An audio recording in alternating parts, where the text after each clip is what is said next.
Anime fans அனைவருக்கும் வணக்கம். இன்னைக்கு நம்ம Doom of Fallen God season 2 episode 26 தான் பார்க்க போகிறோம். போன எபிசோடில் ஆக்சுவலாக அந்த ஒரு அகாடமியே பார்த்தீங்கன்னா ரத்த வெள்ளத்தில் மிதந்துட்டு இருக்கா. எல்லா திசையிலுமே இந்த பாத் ஆஃப் டிஸ்ட்ரக்ஷனை சேர்ந்தவங்க கொலை பண்ணிக்கிட்டு இருக்காங்க. விட்டா இந்த இடத்தையே வந்து சுடுகாடாக மாற்றிடுவாங்க போல தெரியுது. ஆனால் நம்ம ஃபேரி இருக்கால உள்ளுக்குள்ளே போய் சிறப்பான சம்பவம் பண்ணிக்கிட்டு இருக்கா. ஃபேரி மட்டும் இல்லைங்க, கூடவே பார்த்தீங்கன்னா நம்ம பிரின்சஸ் இருக்கா, அந்த மர்சனரியுமே இருக்கான். எல்லாருமே துவம்சம் பண்ணுறாங்க. அவங்கள ஒரு மிகப்பெரிய கூட்டம் வந்து சுற்றி வளைக்குது. இருந்தாலும் இவங்க யாரும் பயந்தா மாதிரி தெரியல. அவங்க பண்ணுற அட்டாக்கை ஒரு ஷீல்டு அப்படிங்கிறத போட்டு தடுத்துக்கிறாங்க. இன்னொரு பக்கத்தில் நம்ம ஹீரோ, அதுக்கப்புறமா அந்த டீனுடைய பேத்தி, ரெண்டு பேருமே எங்கே வராங்கன்னா அந்த டீனுக்கு வந்து ஒரு ஆல்கமி ரூம் இருக்குது, அந்த இடத்துக்கு தான் வராங்க.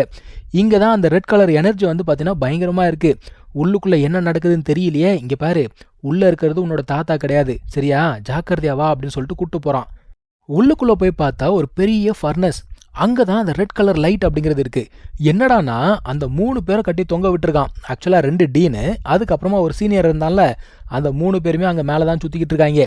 அவங்க எனர்ஜியை பயன்படுத்தி தான் இந்த ஒரு டீமன் பார்த்தீங்கன்னா கொஞ்சம் கொஞ்சமாக ரெக்கவர் ஆகிட்டு இருக்கு.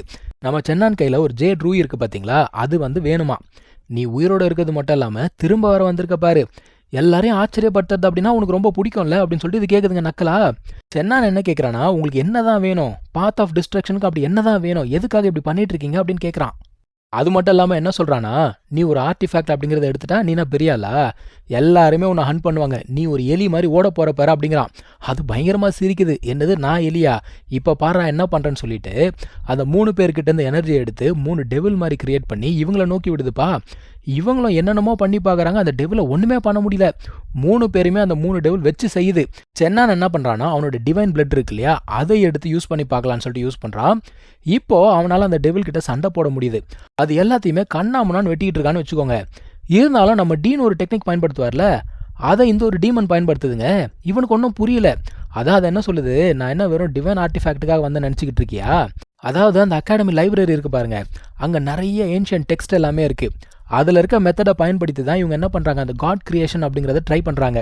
ஸோ இவங்க அதில் சக்சீட் ஆகக்கூடாது அப்படிங்கிறதுக்காக இந்த பாத் ஆஃப் டிஸ்ட்ரக்ஷன் இவங்களை வந்து தாக்க ஆரம்பிக்கிறாங்க. சென்னான் என்ன சொல்கிறான்னா, உங்கள் பாத் ஆஃப் டிஸ்ட்ரக்ஷன் அப்படிங்கிறது பல ஆயிரம் வருஷங்களாக மக்களை போட்டு பாடாப்படுத்திக்கிட்டு இருக்கு. சும்மா இங்கே வந்து டெஸ்டினி அது இதுன்னு சொல்லிட்டு கதை விட்டுட்டு இருக்காத. அது என்ன ஸ்கை ஏதோ ஒரு சீக்ரெட் சொன்னியா, என்ன சீக்ரெட் அப்படின்னு கேட்குறான். ஆனால் அந்த ஒரு டீமன் என்ன சொல்லுது, இதெல்லாம் நீ தெரிஞ்சுக்க வேண்டிய அவசியம் கிடையாது, மனுஷங்களாம் அதை தெரிஞ்சுக்க கூடாது அப்படிங்குது. இப்போ அந்த டெவில் எல்லாம் ஒன்று சேர்த்துச்சுல, அதுக்குள்ளே இது பூந்துக்குச்சு போல தெரியுது. இவனை பயங்கரமாக தோர்த்துதுங்க. இவனுமே கையில் ஹோயுபோ வச்சுட்டு ஓடிக்கிட்டு இருக்கான். ஏன்னா இவனால் ரிலீஸ் பண்ண முடியல. ரிலீஸ் பண்ணணும் அப்படின்னா ஒரு இடத்துல நிற்கணும்ல. என்னடா இது இப்படியே ஓடிக்கிட்டு இருந்தா என்னடா பண்ணுறது அப்படின்னு யோசிக்கிறான். அதுக்கப்புறம் என்ன பண்ணுறான், அந்த போவை எடுத்து ஒரு அடி அடிக்கிறாங்க. அந்த டீமன் கொஞ்சம் தூரமாக போகுது. அந்த சான்ஸை பயன்படுத்தி கரெக்டாக ஒரு ஆரோவை ரிலீஸ் பண்ண உடனே ஆக்சுவலாக அந்த ஒரு ஆரோ வந்து பார்த்தீங்கன்னா மிஸ் ஆகிடுது. ஆனால் ஹோயுபோ அப்படிங்கிறது எப்பவுமே மிஸ் பண்ணாது. அந்த ஆரோ திரும்ப வந்து இந்த ஒரு டீமனை அட்டாக் பண்ணுது. இப்போ அந்த டீமனுக்கு பார்த்தீங்கன்னா எதுவுமே ஆகலைங்க. ஏன் அப்படின்னு யோசிச்சா, அதை சுற்றி ஒரு ஆர்மர் இருக்குது. அந்த டீமன் என்ன சொல்லுது தெரியுமா, ஒன்று மட்டும் ஞாபகம் வச்சுக்கோ, நீ வந்து ஹெவன்ஸ் வில்லை ஃபாலோ பண்ண அப்படின்னா நல்லா இருப்ப, ஹெவன்ஸ் வில்லை எதிர்த்த அப்படின்னா நீ செத்து போயிடுவே அப்படின்னு சொல்லுது. நீ வந்து ஹெவன்ஸ் வில் அப்படிங்கிறத ஃபாலோ பண்ண அப்படின்னா அதுவே உன்னை கைட் பண்ண உன்னோட டெஸ்டினியை நோக்கி. அந்த ஹெவன்ஸ் வில் அப்படிங்கிறது தான் நான் திரும்ப பிறக்கிறதுக்கு ஹெல்ப் பண்ணுச்சு. அந்த ஹெவன்ஸ் வில் அப்படிங்கிறது தான் உன்னை என்கிட்ட கொண்டு வந்து சேர்த்துது. அந்த ஹெவன்ஸ் வில் தான் உன் உடம்புல இருக்கக்கூடிய பிளட் லைன் எனக்கு காட்டி கொடுத்தது. இந்த ஒரு ஆர்மர் எனக்கு காட்டி கொடுத்தது. இப்போ உன்னை திரும்ப இங்கே கொண்டு வந்து விட்டுருக்கு. உன்னை கொன்று உன் உடம்புல இருக்க அந்த ஜேட் ரூயை நான் எடுக்க போகிறேன் அப்படின்னு சொல்லுது. சென்னானுமே பார்த்தீங்கன்னா ஆல்ரெடி 3 வாட்டி ஹோயுபோ அப்படிங்கிறத பயன்படுத்திட்டான். இதுக்கு மேலே அவனால் பயன்படுத்த முடியாது. இப்போ கைவன் என்ன கேட்குறானா, நீ ஏதோ பேக்கப் பிளான் வச்சிருந்தியா என்ன அப்படின்னு சொல்லிட்டு கேட்குறான். பேக்கப் பிளான் வேற என்னது, நம்மளுடைய பிபி லாங் தான். அந்த டிராகனை பார்த்தோன்னே கைவன் பார்க்குறான், உன்னெல்லாம் நம்பவே முடியாதுரா அப்படிங்கிறான்.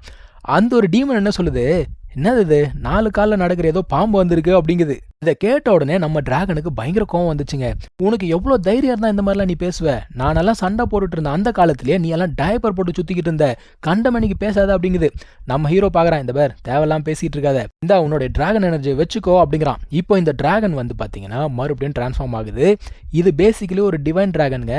ஆக்சுவலாக டிராகனுக்கெல்லாம் எம்பரர். நம்ம ஹீரோ கிட்ட மாட்டிக்கிட்டு கஷ்டப்பட்டுக்கிட்டு இருக்கு. ஸோ இந்த டிராகன் என்ன பண்ணுதுன்னா, அதோட ஃபயர் அப்படிங்கிறத பயன்படுத்தி அட்டாக் பண்ணுது. அது மட்டும் இல்லாமல் அது அப்படியே இறுக்கி பிடிச்சி மறுபடியும் ஃபயரை வச்சு மெல்ட் பண்ணலான்னு பார்க்குது. ஆனால் அந்த ஒரு ஆர்மர் இருக்குல்ல, அதனால் வந்து ஃபயரை தாக்க பிடிக்க முடியும். ஆனால் அந்த ஃபயரோட ஹீட்டை வந்து பார்த்தீங்கன்னா அந்த ஒரு டீமனால் தாக்க பிடிக்க முடியாது. ஏன்னா ஹீட் அதிகமாக அதிகமாக அதால் என்ன பண்ண முடியும். சரின்னு சொல்லிட்டு அந்த டீமன் என்ன பண்ணுது, அந்த டெலிபோர்டேஷன் டெக்னிக்கை பயன்படுத்தி அந்த டிராகனோட ஃபயரை வச்சு அந்த டிராகனே அட்டாக் பண்ணுது. இப்போ அந்த டிராகனுமே டிஃபீட் ஆகிடுச்சா? ஆனாலுமே அந்த டிராகன் என்ன தெரியுமா சொல்லுது, இங்கே பாரு, சண்டையில் தலை உடையலாம், ரத்தம் ஊற்றலாம், என்னுடைய முடிக்க தான் ஆகக்கூடாது பார்த்துக்கோ அப்படிங்குது. ராஸ்கல். சென்னான் என்ன யோசிக்கிறான்னா, டிவைன் டிராகனால் கூட டிஃபீட் பண்ண முடியல, அப்போ கடைசி வரைக்கும் சண்டை போட்டு பார்த்துட வேண்டியதுதான் அப்படின்னு சொல்லிட்டு உள்ளே போய் சண்டை போட ஆரம்பிக்கிறாங்க. இவன் சண்டை போடக்கூடிய அதே டைமில் ஒவ்வொருத்தராக உள்ளுக்குள்ளே வர ஆரம்பிக்கிறாங்க. ஸோ ஃபேரி, பிரின்சஸ் எல்லாருமே ஒன்று சேர்ந்து அட்டாக் பண்ணுறாங்க. மொத்த அகாடமியுமே அங்கே வந்துருச்சு. எல்லாருமே ஒன்று சேர்ந்து அட்டாக் பண்ண ஆரம்பிக்கிறாங்க. இப்போது சென்னான் வந்து அமைதியாக இருக்கான். அதான் அந்த பிரின்சஸ் கேட்குறா, ஏன்டா எப்போ பார்த்தாலும் ஏதாவது சொல்லிக்கிட்டே இருப்பேன், நிறைய ஐடியாஸ் கொடுப்பேன், இப்போ ஏன்டா அமைதியாக இருக்க அப்படின்னு சொல்லிட்டு கேட்குறா. அதான் அவன் சொல்கிறான், சரி எல்லாரும் வந்துட்டீங்களே, அந்த டீமன் மேலே போய் சில்லுன்னு தண்ணி ஊற்றுவோன்னு சொல்லிட்டு கைவன் கிட்ட கேட்குறான். உன்னால் அதை ஃப்ரீஸ் பண்ண முடியுமா அப்படின்னு கேட்குறான். அவன் அப்படியே பார்த்துட்டு, கொஞ்சம் கேவலமான ஐடியா தான், இருந்தாலும் ட்ரை பண்ணி பார்ப்போம் அப்படின்னு சொல்லிட்டு ட்ரை பண்ணுறாங்க. இப்போது அது ஃப்ரீஸ் ஆக என்ன ஆகுதுன்னா, அந்த ஒரு ஆர்மர் ஃப்ரீஸ் ஆக ஆரம்பிக்குது. அதில் கிராக்ஸ் விழ ஆரம்பிக்குது.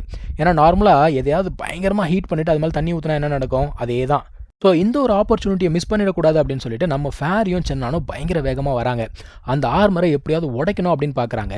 ஆனால் இவங்க நினச்ச அளவுக்கு அது ஈஸியாக இல்லை. அந்த ஒரு டீமன் விட்டுருமா என்ன? இருந்தாலும் ஒரு கிராக்ல இவன் என்ன பண்ணுறான், ஹோயிபோ அப்படிங்கிறத பயன்படுத்தி அடிக்கிறான். ஆனால் அந்த டீமன் என்ன சொல்லுது, ஒரு ஆரோ என்னடா பண்ணிடும் அப்படின்னு சொல்லிட்டு அந்த மொத்த ஆர்மரையும் மறுபடியும் உள்ளுக்குள்ளே இழுத்துச்சு. சார் அங்கேருந்து எஸ்கேப் ஆகி ஓடலாம் அப்படின்னு பார்க்குறாரு. ஆனால் சென்னான் என்ன பண்ணுறான், பின்னாடியே போய் ஒரு கையை வெட்டிட்டான். இருந்தாலும் அது தப்பிச்சு போகலான்னு பார்க்கும்போது இவன் அட்டாக் பண்ணுறான். ஆனால் இவனோட அட்டாக் வந்து ஒர்க் ஆகலை. அது திரும்பவும் அந்த ஒரு ஆர்மரை வெளியில் எடுக்குதுங்க. இப்போ அந்த ஆர்மர் வந்து ஒன்றுமே ஆகாத மாதிரி ஃப்ரெஷ்ஷாக இருக்குது. அப்போ இந்த ஆர்மரை வந்து ஒருத்தர் ரீஜென்ரேட் பண்ண முடியுமா? இந்த ஒரு கேள்வி நம்ம சென்னானுக்கு இருக்குது. ஆக்சுவலாக அந்த டீமன் என்ன தெரியுமா பண்ணுது, டீனெல்லாம் பிடிச்சி வச்சிருக்குல்ல, அவரை பிடிச்சி அவருடைய பவர் எல்லாத்தையும் அப்சர்வ் பண்ணிக்கிட்டு இருக்குங்க. அப்சர்வ் பண்ண அவர் கொஞ்சம் கொஞ்சமாக மம்மியாக மாறிக்கிட்டு இருக்காரு. இப்போ இவன் பார்க்குறான் கைவன், அவரோட மாஸ்டரில் விட்டுருவானா, ஜம்ப் பண்ணி போயிட்டு அவங்ககிட்ட இருக்கக்கூடிய ஒரு பெரிய டெக்னிக் அப்படிங்கிறத பயன்படுத்தி இந்த ஒரு மனுஷனை காப்பாற்றி கொண்டு வரான். ஆக்சுவலாக சென்னானுமே வேகமாக ஓடி வந்துகிட்டு இருக்கான். ஆனால் அவன் வரத்துக்குள்ளே அந்த ஒரு டீமன் வந்து பார்த்தீங்கன்னா இவனை அட்டாக் பண்ணிடுச்சு கைவனை. அவன் உடம்புக்குள்ளே ஒரு பெரிய ஓட்டையே விழுந்துருச்சு. சொல்லிட்டெல்லாம் சாக போகிறான்னு வச்சுக்கோங்க. ஸோ கைவனுக்கு என்னென்னா, சின்ன வயசுல இருந்தே அவனுக்கு வந்து அப்பா தேவை அப்படின்னு நினச்சிருக்கான். ஆனால் அவங்க அப்பா வந்து அவனை சுத்தமாக கண்டுக்கிட்டதே இல்லை. இவர் தான் வந்து அவனுக்கு ஒரு வேல்யூ அப்படிங்கிறத கொடுத்து, அவனை மரியாதை கொடுத்து கொண்டு வந்து இவனை ட்ரெயின்லாம் பண்ணியிருக்காரு. ஸோ கைவன் என்ன பண்ணுறான், அந்த நன்றி கடனை தீர்க்க வேண்டிய டைம் வந்துடுச்சு அப்படின்னு சொல்லிட்டு அவனோட உயிரை சாக்ரிஃபைஸ் பண்ணி அவனோட மாஸ்டரை அவன் காப்பாற்றுறான். இப்போ சென்னானுக்கு வந்து பார்த்தீங்கன்னா சோகம், கோவம் எல்லாமே கலந்த ஒரு ஃபீலிங். உன்னை விட மாட்டேன்டா, கொன்னே தீருவேன் அப்படின்னு சொல்லிட்டு எகிரிட்டு போகிறான். இவனை அந்த ஒரு டெவில் பயங்கரமாக அட்டாக் பண்ணுது. நம்ம ஃபேரியுமே ஹெல்ப் பண்ணலாம் அப்படின்னு சொல்லிட்டு போகிறா. ஆனால் அவளாலுமே ஹெல்ப் பண்ண முடியலங்க. அது என்ன பண்ணுதுன்னா, நம்ம ஹீரோ அப்படியே அலைக்கா தூக்கிடுமா. இப்போது நம்ம ஹீரோக்கு ஒரே ஒரு கேள்வி தான். இது வரைக்கும் நடந்த ஜேர்னியில் நம்ம ஹீரோ கண்டுபிடிச்ச ஒரே ஒரு விஷயம், இவனுக்கும் அந்த காட் அண்ட் டீமன் வார் நடந்ததுல அதுக்கும் ஏதோ ஒரு சம்மந்தம் இருக்குது. ஸோ இவன் உயிரோட வந்ததுக்கும் அந்த ஒரு வாருக்கும் என்ன சம்மந்தம்? அது மட்டும் இல்லாமல் ஹெவன்ஸ்னா என்ன, அது எங்கே இருக்குது, நான் உயிரோட வந்ததுக்கும் அதுக்கும் என்ன சம்மந்தம்? இது எல்லாத்தையுமே நான் இப்போ தான் கனெக்ட் பண்ண போகிறேன். இந்த சமயத்தில் நான் இறந்து போனால் நல்லா இருக்காது அப்படின்னு யோசிக்கிறான். இப்போ இதே சமயத்தில் அந்த டீமன் என்ன பிளான் பண்ணுதுன்னா, அந்த லைப்ரரி இருக்குல்ல, அதை வந்து அடித்து உடைக்கணும் அப்படின்னு சொல்லிட்டு பிளான் பண்ணிக்கிட்டு இருக்கு. அதாவது இதெல்லாம் அடித்து உடைச்சிட்டா ஹெவன்ஸ் வந்து பார்த்தீங்கன்னா நல்ல ரிவார்ட்ஸ் அப்படிங்கிறத கொடுக்குமா. இப்போது நம்ம ஹீரோ காப்பாற்றுறதுக்கு அந்த ஒரு பொண்ணு வராங்க. அவள் வந்து என்னோட பிரதரை விட்டுடு அப்படிங்கிறா. இவன் பார்க்குறான், எம்மா நீ ஏமா இங்கே வந்த அப்படின்னு சொல்லிட்டு கேட்குறான். ஆனால் அவன் என்ன சொல்கிறா, என்னோட பிரதரை ஹர்ட் பண்ணுறதை நான் அலோவ் பண்ண மாட்டேன் அப்படிங்கிறா. ஸோ இதுக்கு மேலே என்ன நடந்தது அப்படிங்கிறத நம்ம அடுத்த எபிசோடில் பார்க்கலாம். தேங்க்யூ ஸோ மச் ஃபார் வாட்சிங். Take care. பை.